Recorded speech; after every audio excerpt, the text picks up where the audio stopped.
Of those 33 new deaths, 17 of them were in Jefferson County.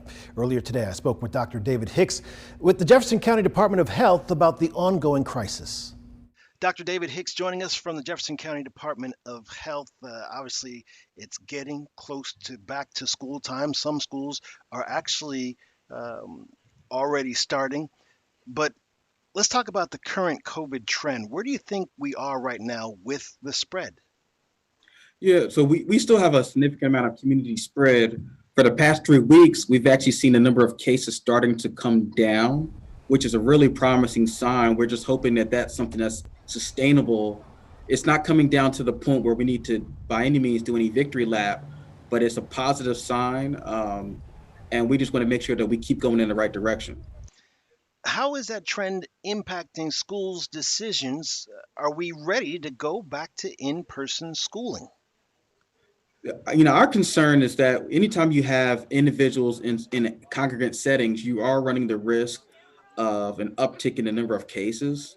And we do know that persons that are 10 years of age and older spread the virus around just as effectively.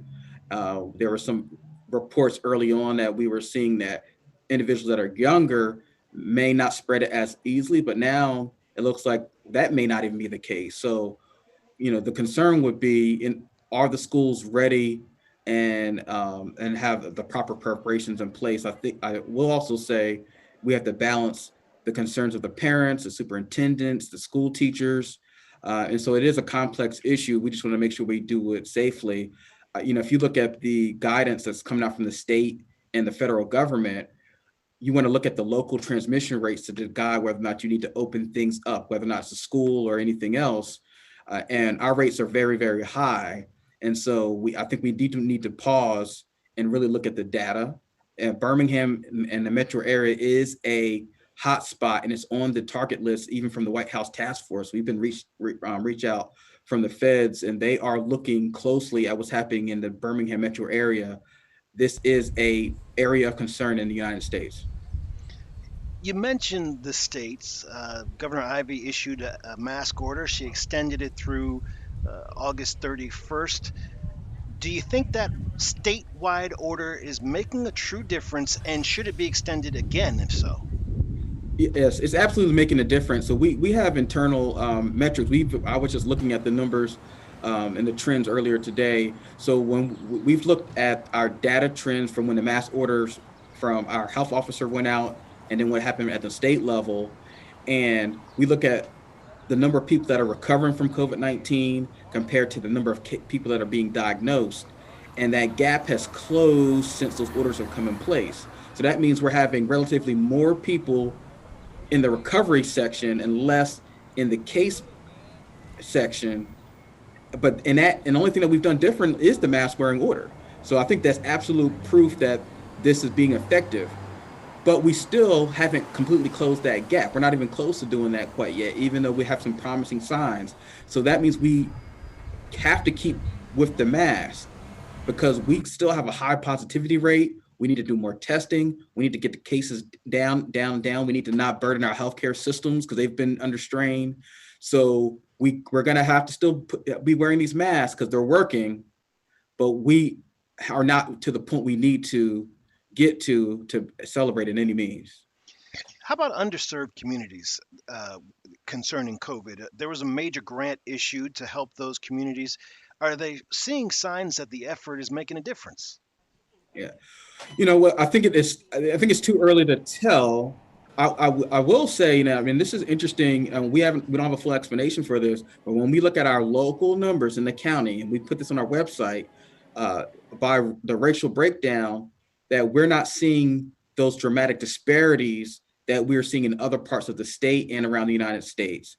So we don't want to get too comfortable that we don't, in Jefferson County, we haven't seen those dramatic disparities. We do know that people of color are being hospitalized and dying more disproportionately from COVID-19 than other groups. And there's lots of reasons for that. And so, I think that we have really robust systems in place. We have strong partners. The health department has gotten pretty aggressive. We would like to think that has helped make sure that things aren't as bad as they could be. But can we prove that? We can't necessarily prove that. And we don't want to give a false sense of security to say, oh, we're doing such a great job, we don't have to worry about this. There's some serious issues and disparate treatment and access to care that's happened even before COVID-19. And so we just still got to keep our eyes close on it. And so I think that's why having these grants to ensure that the people that need the resources the most get the resources they need in a timely fashion. Is it enough? Do they need more resources to help these folks?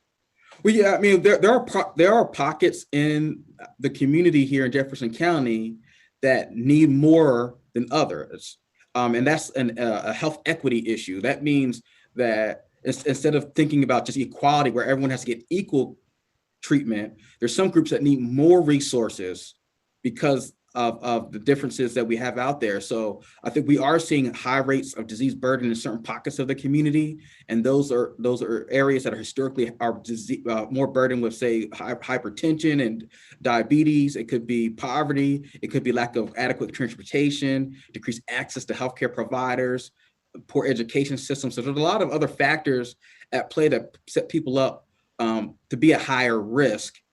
And those areas need to have the maximum number of resources so they have a fighting chance to get through the COVID-19 and any other health related issue. Dr. David Hicks, thanks for your time and expertise. You're welcome.